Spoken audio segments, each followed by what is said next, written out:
కయీను సాక్ష్యం చెబుతున్నాడు చర్చిలో నిలబడి.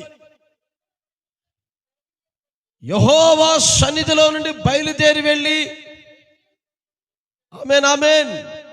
ఇప్పుడు కయీను దేవుని సన్నిధిలో ఉండి వాక్యాన్ని నెరవేర్చే మనుషుడా, దేవుని సన్నిధిలో నుండి బయటికి వెళ్ళి దేశ దిమ్మరుగా ఆ ఇంటికి ఈ ఇంటికి ఆ ఊరికి ఈ ఊరికి దాని చంపాట దీని చంపాట ఆడు సంఖ ఈడు సంఖ నాకుండా తిరగటానికా?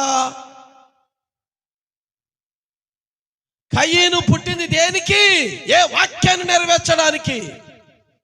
వ్యతిరేకమైన వాక్యాన్ని నెరవేర్చడానికి అతను పుట్టాడు. అతను ఎవరు? వాక్య విరోధి. వాక్యానికి అనుకూలమైన మనుషుడు కాదతను. హేబేలు ఎవరు? వాక్య అనుకూలమైన మనుషుడు.